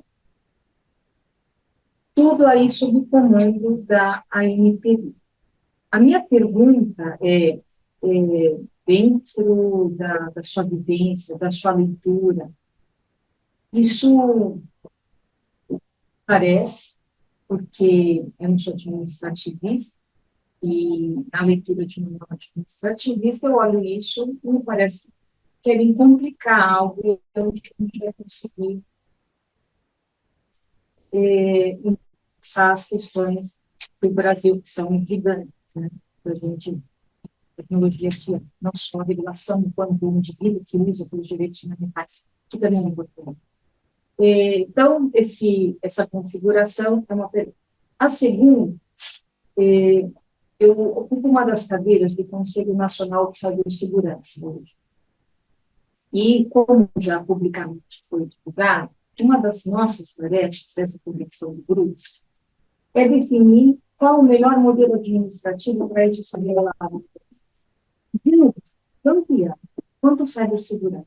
Nós não estamos falando de temáticas horizontais, verticais, né? Como me parece que é a origem das agências reguladoras. Setores escolhidos, né, verticais, colunas setoriais econômicas, para ter uma ação. Agora, a gente tem uma situação diversa. A gente tem questões transversais e que perpassam todos os setores econômicos, tal qual IA, tal qual dados e tal qual cibersegurança, que é a minha segunda pergunta. E lá se discute a secretaria, uma agência reguladora, e colocam lá várias opções dentro do que se pode ter o sistema legal permite. E aí a minha pergunta direta, segunda, é quanto que você entende que um tema desse, que eu não preciso nem dizer aqui, hoje é um dos mais convenientes, maior risco para as empresas, super importante, super importante, ele poderia ter um encaminhamento como deveria ser tratado pela administração pública, como uma mera secretaria ou algo similar. Ou se realmente, nesse caso, a gente está diante de uma montanha que precisa, apesar das questões políticas observadas que estão hoje, precisaria ser realmente independente da identidade. Vamos lá, bem difícil. Deixa eu começar fazendo uma consideração preliminar. Notem o esforço de se criar uma instituição específica com uma composição totalmente diferente, etc., etc., e notem, tomando o tema aqui, como isso poderia impactar o controle, né? Trata de uma instituição que não tem a cara das agências reguladoras típicas, não atua como agências reguladoras típicas, porque tem essa atuação horizontal, e para a qual poderia ser aplicado um tipo de controle igual às outras agências reguladoras ou completamente diferente, a depender do caso concreto. Notem como, no direito, esse é o ponto de partida para... Foi o ponto de partida para a minha tese de doutorado, do tipo, olha, a administração pública hoje constrói uma série de administrações públicas diferentes, com características muito diferentes, e a gente precisa ver qual impacto isso tem no controle que se dá sobre essas entidades. Não dá para controlar essa entidade do mesmo modo que você controla a NTT, do mesmo modo que você controla uma secretaria, do mesmo modo que você controla um administrador público específico, né? Então, a dúvida ali era quantas dessas peculiaridades devem ser levadas em consideração para fim de definir qual vai ser o controle. E aí a gente viu que quanto mais você considera, mais pode gerar problemas também e tal, mas essa é a dúvida inicial. Mas aí você diz, qual deve ser o modelo específico para tratar do IA, né? Eu não consigo, como eu não sou especialista no tema, eu não consigo dizer qual deve ser um modelo específico, mas eu compartilho de suas preocupações de que não se trata de algo parecido com o que eram as agências reguladoras. Por outro lado, deixar também uma secretaria também não parece adequado. Eu não sei se tem solução fácil aí. Eu acho que teria que parar para pensar. Você tem que, nesse momento, parar para pensar quais são os diferentes elementos que te preocupam. O que é que você quer gerar? Eu quero gerar independência. Tem os elementos jurídicos que você pode fazer para gerar independência, mas isso tem impacto sobre outra coisa. Você tem que definir quanto você quer de cada um desses elementos. De certo modo, você pode tentar estabelecer, tentar botar de um lado quais são os elementos que você quer ver privilegiados por meio dessa instituição, tentar ver quais são os mecanismos jurídicos que garantiriam aquilo e quais são os contras de cada um desses mecanismos jurídicos. No caso da discussão sobre AI, eu não consigo nem entrar na discussão porque não sei quais são os elementos que parecem mais relevantes para ser discutidos. Claro que imagino como um leigo, né? mas não consigo estar dentro da discussão para saber exatamente como tratar. É, há na literatura discussão específica sobre se a transversalidade faria, de fato, essas instituições transversais serem diferentes em natureza das agências mais verticais. Tem gente que diria que é só uma forma de ver a especialidade, uma forma vertical e uma forma transversal. É o tipo de discussão que houve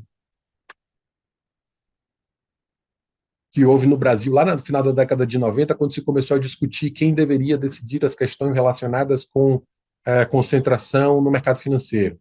Então, tinha gente que dizia, claro que é o CAD porque ele é especialista. O outro dizia, não, especialista em uma coisa, especialista na outra é o mercado financeiro.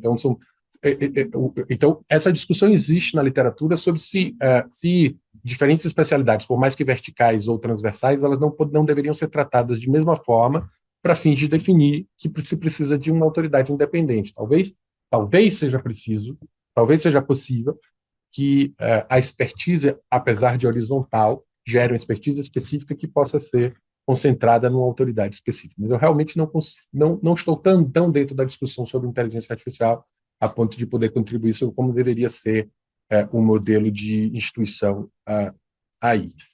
Eu acho que o que eu posso dizer, portanto, é isso sobre teoria de desenho institucional. Teoria de desenho institucional, o que você precisa fazer é botar de um lado o que você quer conseguir, o que é que você quer garantir, e botar de outro lado os mecanismos que você precisa para garantir aquilo ali. Mas, para cada um desses mecanismos, você precisa ter uma visão realista que diga o que é que ele vai gerar e que efeitos contrários ele vai gerar.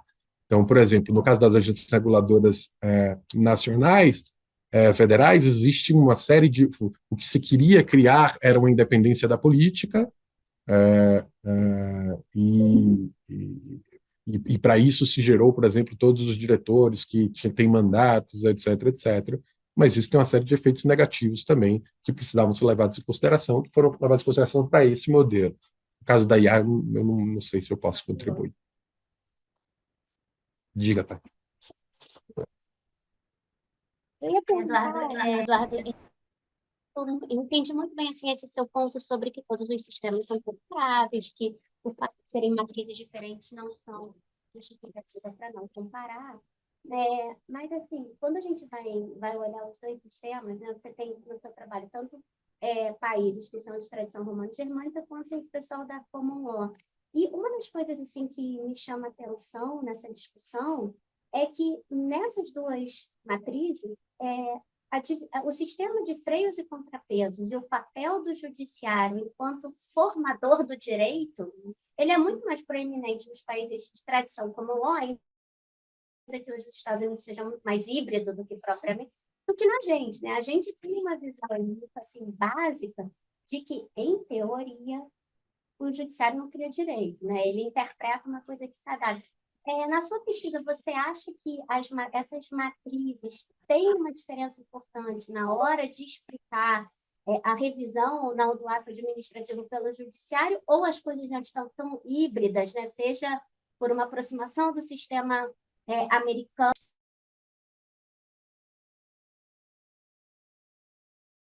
etc., que isso não é relevante nessa questão de interferência, enfim? Vamos lá. Eu considero, em primeiro lugar, que essas diferenças, de fato, são cada vez menos relevantes. A quantidade de legislação no direito americano, a relevância de jurisprudência nos direitos de matriz, de direito administrativo, são cada vez maiores. Mas eu acho que o que é relevante é o seguinte: esses elementos de diferenciação são relevantes para a comparação, na medida em que eles podem ser a fonte de explicação de algumas mudanças, de algumas diferenças.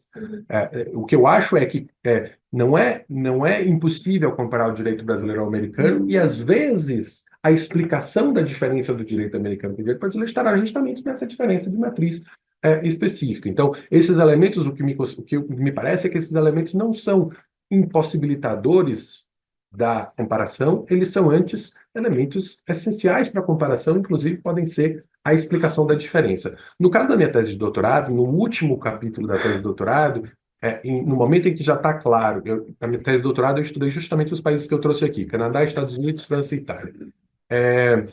no momento em que já está claro que França e Itália têm um controle mais intenso sobre as agências reguladoras e Canadá e Estados Unidos têm um controle menos intenso. Neste último momento, no último capítulo da tese, eu começo a perquirir por que que isso acontece. E aí eu levanto algumas hipóteses. Uma das hipóteses que eu levanto é a hipótese que tradicionalmente é considerada como relevante, que é a existência ou não de jurisdição administrativa. França e Itália têm jurisdição administrativa. França e Itália têm juízes específicos para a administração pública. Não faria mais sentido que esses juízes específicos da administração pública controlassem mais forte a administração pública? Não é essa a explicação para França e Itália controlarem mais forte? Poderia ser. A teoria faz todo sentido, né? Se você tem um juiz que está mais próximo da administração pública, que só trabalha com a administração pública, que inclusive, no caso da França, tem a mesma formação dos dirigentes da administração pública. Na França, para você ser tanto diretor de agência, do ministro, etc., como para ser juiz administrativo, você faz normalmente a mesma formação, que é você faz primeiro o Sciences Po, depois você faz a ENA, Escola Nacional de Administração, e aí você, dependendo dos lugares que você fica, inclusive é assim, se você fica nos primeiros lugares da ENA, normalmente você escolhe para o Conselho de Estado. Então, todo mundo que está no Conselho de Estado normalmente ficou lá entre os primeiros da ENA. E tem a mesma formação, é o sujeito que depois também não ficou entre os primeiros, mas ficou. Inclusive, vários dos conselheiros de Estado na França saem do Conselho de Estado, vão trabalhar no Ministério, voltam depois para o Conselho de Estado. Então, esse juiz que é mais próximo da administração pública não é normal que ele controle mais a administração pública? Essa é uma explicação que faz sentido. Mas o que eu percebi, aí foi fazer a investigação, e um ponto contrário a essa tese que eu encontrei foi o seguinte: há uma peculiaridade do direito francês que faz com que algumas agências reguladoras sejam controladas não pelo juiz administrativo francês, mas pelo juiz judiciário, como eles chamam, o juiz judiciário, que é o juiz comum. Então, a Anatel francesa não é controlada pelo Conselho de Estado, ela é controlada pelo juiz comum. Se essa tese fosse real, se a tese fosse que o controle na França é forte porque o juiz administrativo é que atua lá, seria de se esperar que, quando se tratasse do controle do juiz comum sobre a Anatel, houvesse deferência. E o fato é que não há. Aliás, o que a literatura francesa aponta é que o controle que o juiz comum faz sobre as agências reguladoras é ainda mais forte do que o controle do juiz administrativo. Inclusive, não existe modelos de controle diferenciado, tal como é no Brasil. Então, isso é um elemento. Eu não quero dizer que a tese da jurisdição administrativa é irrelevante, mas eu levantei um elemento como um elemento que mostra que talvez não seja esse o caso, né? Talvez a explicação para o controle mais forte da França não venha do fato de que há uma jurisdição administrativa, mas talvez seja uma outra explicação. Na minha tese, eu analiso uma outra possibilidade, que é a diferença de cultura jurídica, né? A cultura jurídica é muito diferente na França e Itália para a cultura jurídica de Estados Unidos, Canadá, talvez até Inglaterra. Você mesmo disse aqui, você começou seu ato de a gente está acostumado a dizer que, pelo menos em tese, o juiz não cria o direito, né? Isso é uma atrocidade, você dizer isso no direito americano ou no direito canadense. Ninguém vai acreditar nisso. E no direito francês existe essa mentira, né? No direito brasileiro também. Veja, e aí o que eu analiso é essa cultura jurídica de que juiz não cria direito, essa cultura jurídica que acha que o sistema jurídico é completo, que tem sempre todas as respostas, que basta se interpretar direitinho que você tem todas as respostas.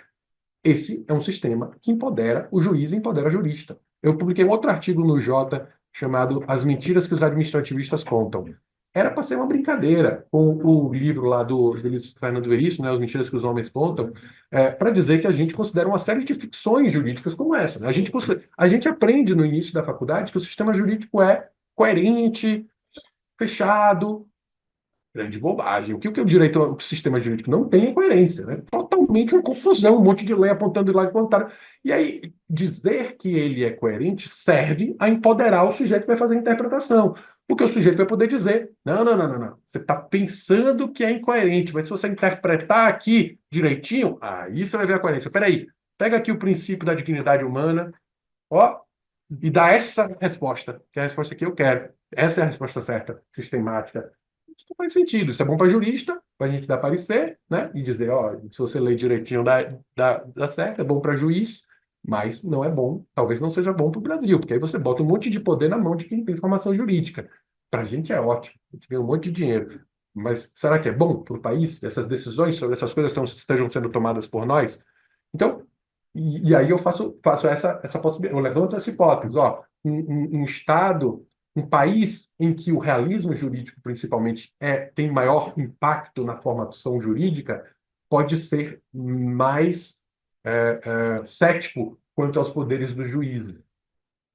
E aí, para defender esse ponto de vista, eu mostro que no Canadá, as decisões que levaram à deferência judicial foram feitas na Suprema Corte por juízes que eram professores de realismo jurídico, que eram grandes realistas. Então, é mais fácil você conseguir convencer de deferência judicial, da importância de não dar poder a juiz, ao sujeito que não tem tanta certeza que o juiz consegue interpretar o direito, etc, etc, etc. Então, é uma outra hipótese, a hipótese de que ou seja, no final do tese eu digo a hipótese de jurisdição administrativa não me parece, porque tem esse ponto da gestão comum, e talvez a da cultura jurídica seja melhor para explicar. Também não dá para dizer com certeza, né? É só hipóteses que eu levantei lá. Então, esses elementos todos de matriz diferente e tal, acho que são relevantes para que você possa explicar essas diferenças.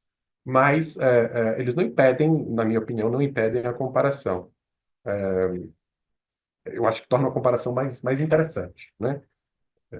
Eu não queria ter feito uma tese só, por exemplo, França-Itália. Ia ter sido muito menos rica, muito menos interessante.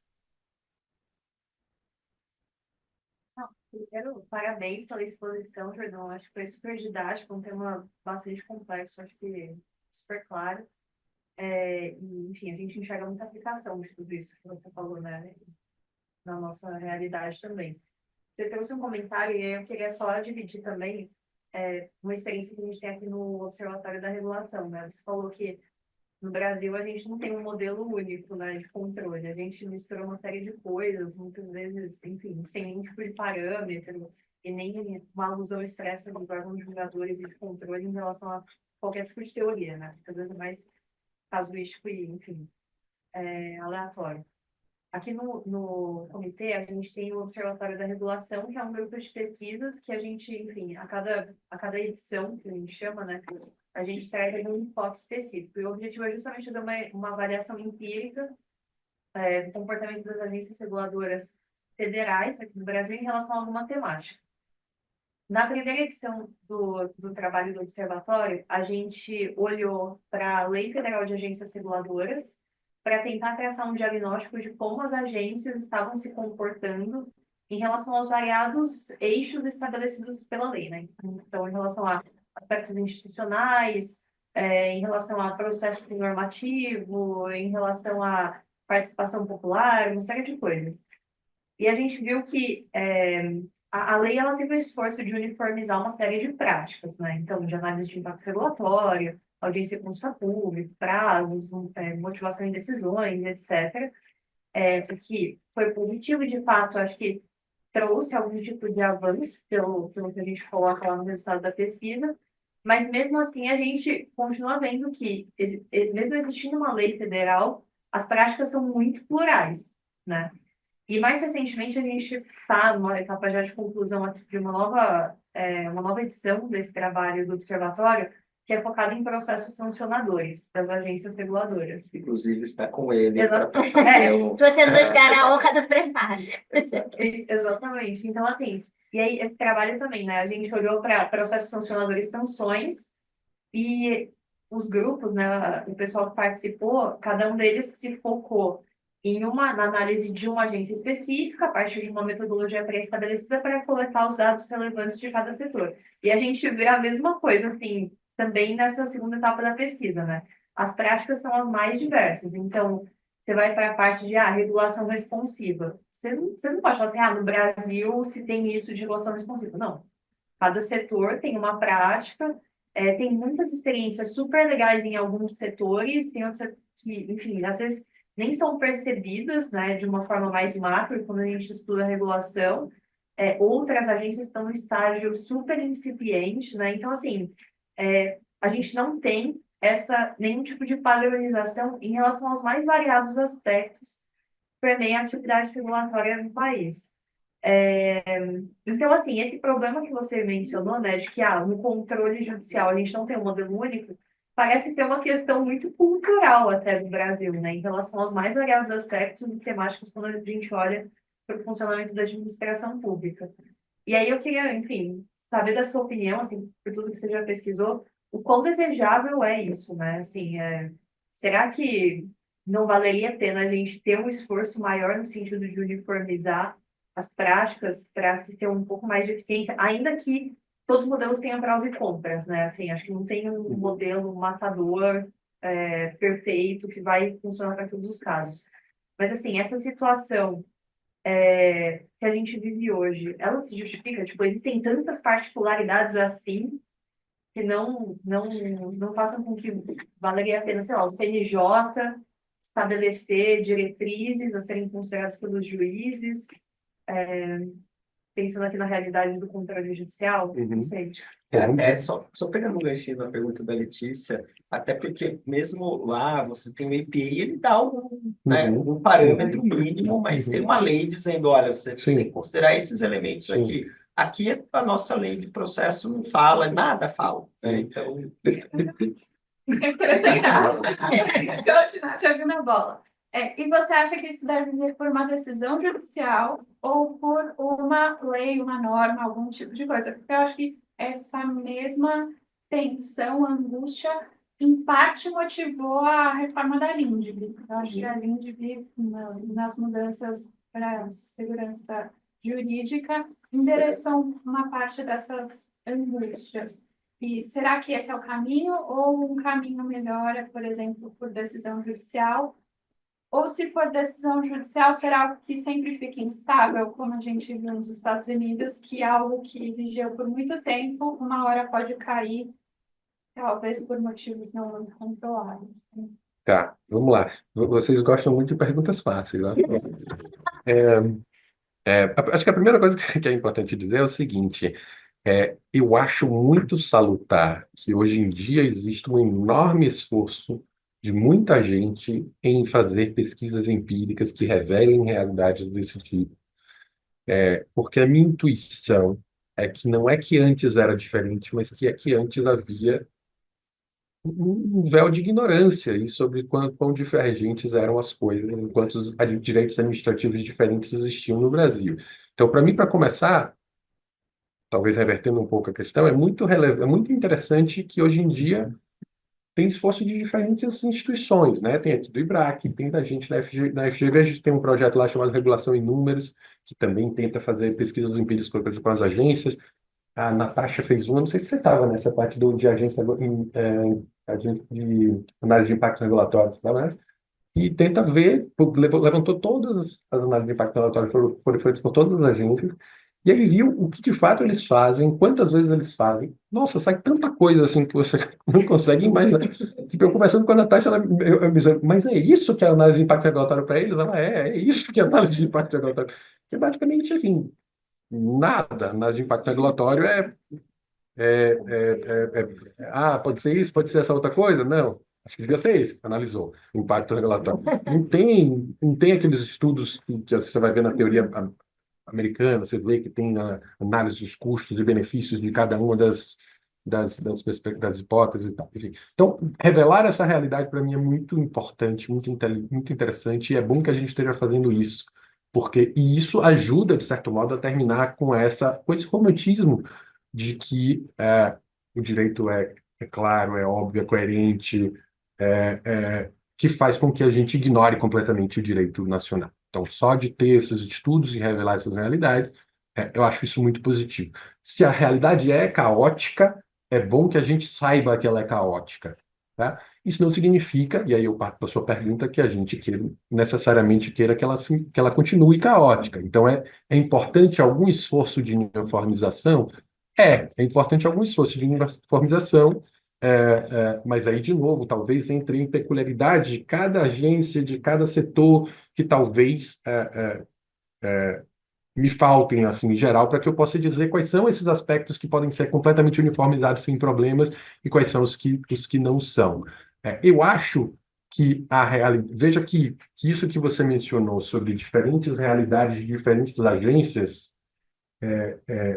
também existe no nível horizontal, né? Diferente dos direitos administrativos, existem regras sobre licitação que são aplicáveis para a União, para um município de 500 de, sei lá, quantos habitantes. E também existem direitos administrativos muito diversos aí, né? Tentativas de uniformização vão gerar problemas ao mesmo tempo que vão resolver outros. Certamente, a lei de agências federais é uma tentativa de uniformizar um pouco as coisas. Em que medida e quais coisas podem ser reformadas? Eu acho que, por exemplo, a análise de impacto regulatório, para ficar nesse exemplo, poderia ser uniformizado, não exigindo necessariamente tudo que se faz na análise de impacto regulatório nos Estados Unidos, mas talvez nas fases específicas pelas quais deve se passar, etc, etc. Então, alguma uniformização é devida. Eu acho que tem o primeiro passo de mostrar que está sendo uma realidade totalmente diferente, que é o que vocês estão fazendo aqui, a gente está tentando fazer lá, e na sequência tentar uniformizar. Normalmente, quando você vai uniformizar coisas assim, o que você vai fazendo é você vai generalizando demais, né? A ideia lá do Sunstein de Incomplete Theorized Agreement. Você consegue acordos toda vez que você vai subindo o nível de abstração. Se você for para coisas muito concretas, você não consegue chegar a acordos. Se você torna os acordos incompletamente teorizados, ou seja, se você não gera teorias amplas sobre como deve ser, e você simplesmente diz isso aqui deve ter, é mais fácil você conseguir um acordo, é mais fácil você conseguir uniformizações. Portanto, sim, acho que tem que ter uniformizações entre as agências reguladoras, acho que a revelação de quão diferentes elas são é um primeiro esforço de tentativa de dizer, ó, você fez a coisa assim, você fez a coisa assim, será que não dava para ser igual? Será que não dava para aproximá-los? E aí, acho que com esses primeiros esforços, veja que a gente não tem nada disso, né? Falta a gente muita coisa, eu acho, falta a gente muita coisa. Mas eu acho que essas revelações desses problemas é uma primeira forma de você dizer o que é que a gente pode uniformizar. E aí, como viria essa uniformização se ela tiver que vir? Eu tendo a achar que a lei seria. Imaginar um congresso que vai fazer também é muito difícil tudo isso. Tinha que imaginar um país diferente, mas acho que sim, teria que ser via lei. Acho que talvez a questão da deferência pudesse vir com uma decisão jurisprudencial, CNJ, ou o STF dizendo mais claramente tem que ser assim, com ares de tese, né? O Barroso tenta muito isso, né? O Barroso tenta muito criar, talvez pela formação americana, acho que ele, se você notar as decisões dele, ele sempre tenta criar um teste, porque eu acho que ele tem na cabeça, se esse teste pegar, isso vai ser bom para mim, vai ser o meu teste que eu criei e tal, não sei o quê. Então, o problema é que aí você tem o teste do Barroso, aí depois você tem o teste do Fux, o teste do... Também é outro problema, né? Do nosso STF atual. Mas seria bom que a gente tivesse um teste mais forte, específico, e que podia ser geral, podia ser geral, mas já contribuiria bastante. O Fux talvez tenha tentado fazer isso naquela decisão, mas era a decisão de um caso, era um agravo, não sei o quê, não era, o que era naquilo? Né? Era uma decisão que não tinha como ser entendida como algo com uma força mais generalizante. É interessante você estar achando na ementa, né? Assim, também são umas coisas que ficam meio Interessante o quê? que tem decisão da STF que se taxava na ementa. Que se Eu taxava na talvez ementa, Essa cita. essa cita na ementa. Então, talvez assim, descasamento. Não só Chevron, cita o Sunstein, cita eu até fui citado nessa, então essa parte foi boa. Essa Mas, também é a melhor doutrina nacional. mas é uma confusão, assim, eu acho que tem muita confusão ao mesmo tempo, você tentando resolver um problema e as outras confusões caindo na sua cabeça enquanto você resolve aquele problema. Mas sim, acho que deveria uniformizar, aí a gente precisa fazer um esforço do que é uniformizável. E se a gente conseguiu passar a LINDB, né? Eu nunca imaginaria que uma lei daquela foi muito. Oi? 10 anos depois, mas se a gente conseguiu passar aquilo, foi muito bonito passar aquilo ali, né? E passou numa lei de introdução, então supostamente aplicável para todo o direito. Aquilo ali, se fosse o caso ali, o Floriano, depois daquilo ali eu sentava e me aposentava. Bom demais. Nossa, muito, muito, muito legal. Claro, tem todo o esforço agora de aplicação, de ver o que está ali de fato, mas aquela é uma lei que tem esses ares, que tem um ar assim, né? Que é um ar de organizador das coisas, né? De botar a bola no meio campo e dizer, peraí, vamos organizar algumas coisas. Eu acho que um outro problema, eu dizia, dos direitos administrativos setoriais, do direito administrativo assim, e como tem direitos administrativos ciência diferente, né? Como tem, a gente tem 1.700 faculdades de direito no Brasil. O direito que se ensina aqui na USP, na FGV, na PUC, na Mackenzie, no sei lá, na gente, na FGV, na UJ, é certamente muito diferente do direito que se ensina em outros lugares. Então, a gente aqui está falando de deferência e a gente talvez aplique deferência a algumas decisões. Eu tenho minhas dúvidas se... Não sei se vocês já pararam para ver. Eu, como professor, tenho essa curiosidade antropológica de ver aulas para cursinho de direito administrativo. É bem triste. Assim, porque, tipo assim, porra, eu não teria a menor condição de passar naqueles concursos, naquelas aulas, naquelas coisas que se ensinam ali. E aí é difícil, aí é difícil. Tem muita riqueza. E aí eu não sei se é culpa cultural do Brasil ou o fato de que o Brasil é um país muito grande também, né? O Brasil é um país muito grande, muito desigual. Então, acho que sempre será o direito administrativo, assim como o direito societário, vai ser muito diferente em São Paulo do que é na minha Bahia, aliás, né? Para mim, eu fiz eu me formei na Bahia, na sequência eu vim estudar em São Paulo e trabalhar na Manesco. O pulo, o salto é muito incrível, assim. Eu tinha que fingir que não estava, como é que chama? Fingir normalidade? Fingir normalidade, fingir normalidade. Tinha que fingir normalidade, mas é muito diferente, e aí é isso, as teses são diferentes, as coisas são diferentes, então tem que haver espaço para essa riqueza também, porque é muito diferente, não adianta se dizer tudo vai ter que ser igual, ou quando você fizer essas generalizações, talvez seja tão geral que importe pouco. Mas acho ótimo, no mínimo, essa é a coisa que eu acho, tem poucas coisas que eu acho ótimo, mas essa coisa eu acho ótimo, que é a gente está fazendo esses esforços de revelar a bagunça, né? Revelar a bagunça, revelar que isso tem em todo lugar, né? O controle que o TCU faz sobre as agendas. O TCU quer dizer que é organizada. A gente só faz controle de segunda ordem sobre discricionariedade. Não é verdade. Não é verdade. Você vai ver as decisões, não é verdade. Ou seja, o TCU tem a teoria, né? Mas na prática não existe, né? Então, com essa nota de otimismo, eu termino. Bom, e nessa época que você veio para São Paulo, eu aprendi também nesse intercâmbio o que é uma sexta-feira de carnaval, né? O Matheus me conhece dessa época. O Matheus dividia sala comigo na Manesco em 2005. Então, foi o Matheus que me introduziu a todo mundo paulista, e ele está dizendo que não, que isso acho que não foi nem carnaval, acho que foi Quinta-feira Santa, não foi não? Era algum desses conceitos baianos que existe, que é tipo, carnaval não começa na sexta, ele começa na quarta. E aí o que aconteceu foi que trabalhava na Manesco e eu tinha comprado passagem. Eu acho que era a Quinta-feira Santa, que não existe, né, mas que na Bahia existe. E na Semana Santa na Bahia, todo mundo sai já na quarta de noite, e aí tem a quinta santa, a sexta santa. E aí eu acho que eu comprei a passagem para quarta de noite. E aí foi chegando perto da data e eu percebi que as pessoas não estavam indo embora. E aí eu tive que ter uma conversa com o Floriano para explicar a ele a diferença cultural de que eu precisava viajar, porque, de fato, quinta-feira eu já tinha que estar no interior da Bahia. Acho que era isso.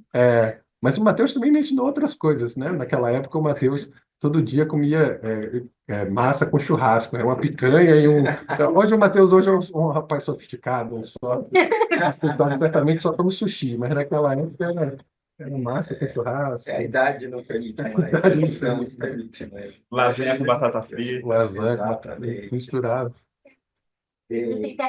Tem duas perguntas aqui que chegaram. O elogio do Mauro aqui, pelo brilhantismo aí. Obrigado, Mauro. Perdão. E aqui eu vou fazer de uma vez só as perguntas do André Melo e da Cláudia Viegas. O André diz o seguinte, Muito obrigada. no sentido da resposta dessa última pergunta, considerando a revogação da doutrina Chevron pela Suprema Corte, e a pesquisa e a perspectiva epistemológica da estrutura tripartite proposta pelo senhor, como podem ser identificadas as semelhanças e distinções dos desafios enfrentados por administrações públicas vinculadas à tradição jurídico-administrativa da Europa continental, comparativamente às de tradição anglo-saxã, incluindo a Europa insular, quanto à construção de uma hermenêutica decisória que equilibre adequadamente sofisticação técnica e simplificação, especialmente no que se refere à deferência administrativa. Acho que aqui o André está querendo dizer qual que é o ponto ideal dos dois. É difícil, André. A minha resposta é a seguinte: não existe um ponto ideal, mas existe o ponto ideal para cada país. Eu acho que uma tese como essa, que revela as dificuldades de sofisticação e dificuldades de simplicidade, o que eu acho que ela pode contribuir é para dizer que cada país tem que saber quanto de sofisticação ela quer comprar e que preço ela quer pagar por isso. Então, talvez no Brasil a sofisticação seja menos necessária, ou a gente quer pagar menos por ela. Então, o que eu acho é que o país precisa tomar a decisão sabendo os prós e contras. Eu acho que a doutrina precisa, a academia precisa apresentar os prós e contras. Eu acho que é esse... E essa foi uma pergunta que me fizeram na banca lá, né? Mas qual é a sua posição? Tem que ser diferente? Não tem que ser diferente? Eu dizia, eu não quero me posicionar, porque eu acho que se eu me posicionar, eu vou poluir todo o meu esforço de revelar uma realidade. O que eu fiz aí foi, fazer uma pesquisa de vários países e tentar mostrar o que aconteceu nesses países. Essa é a minha contribuição. Minha contribuição é, se você fizer tal coisa, provavelmente vai dar tal coisa. Se você fizer tal coisa, vai dar tal coisa. Com base nisso, os decisores tomem as decisões de quanto ele quer comprar de complexidade. Eu não acho que existe um ideal. Certamente, uma sofisticação extrema não é ideal porque gera aquilo que se gerou no Canadá, né? E o Skidmore aponta para uma sofisticação ainda maior do que o Canadá na medida em que ele deixa o juiz solto, né? Você pode considerar qualquer elemento. O que significa que o juiz pode considerar só os elementos que ele quiser, né? E que levam a decisão dele. Então, eu acho um enorme problema. Agora, qual é o grau de sofisticação adequado? Eu acho que você não vai achar não existe um que vai ser adequado e que vai ser aplicado a qualquer desses países, como ele diz aí, né? Países com tradições diferentes e que vai dar certo. Você não vai conseguir isso, certamente você não vai conseguir. Menos porque os países têm tradições jurídicas diferentes, mas porque os países são diferentes, né? Querem coisas diferentes. A cultura não apenas jurídica, né? Os aspectos sociológicos dos diferentes países. O que eu acho é que alguém precisa tomar essa decisão de forma informada. Então, por exemplo, se for no Brasil o STF que vai tomar essa decisão, ele precisa saber, olha, se eu tomar uma decisão muito sofisticada aqui, vai ser muito bonito, os acadêmicos vão adorar, mas vai ter custos no futuro. Se eu tomar uma decisão muito simples, certamente isso vai também gerar alguns problemas. Não há, infelizmente, André, né? Não há, André, infelizmente, um grau específico que resolva o problema, todos os problemas. O que a gente pode esperar é que a gente compre os problemas, tenha os problemas que a gente já sabe que existirão, porque aí a gente pode se preparar para eles. Aqui eu acho que o último da Cláudia é mais um comentário. Ela também elogia aqui a excelente discussão e coloca aqui, né? Não por menos, a percepção de risco em relação à política econômica dos Estados Unidos está em patamar mais elevado que observado durante a crise de 2008 e também maior que observado no início da pandemia. Toda a insegurança vem sendo gerada por esse movimento, né? Que a gente mencionou a ordem executiva aqui, mas tem o departamento de eficiência, que é uma maravilha, né?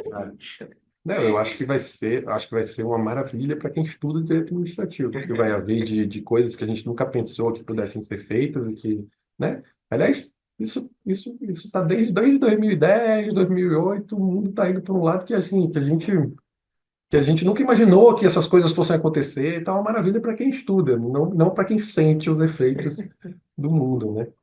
É isso. É isso. Bom, Jordão. Eu tinha trazido, Matheus, uns livros para vocês darem para alguém de presente, para você lembrar, que sortearem e tal. Se você quiser, eu deixo com você na frequência. Tá certo, perfeito. Já agradecendo aqui pelos livros e, de novo, Muito obrigado, Jordão, pela sua disponibilidade, a participação foi brilhante. Um enorme prazer, pessoal. Contem comigo sempre aí.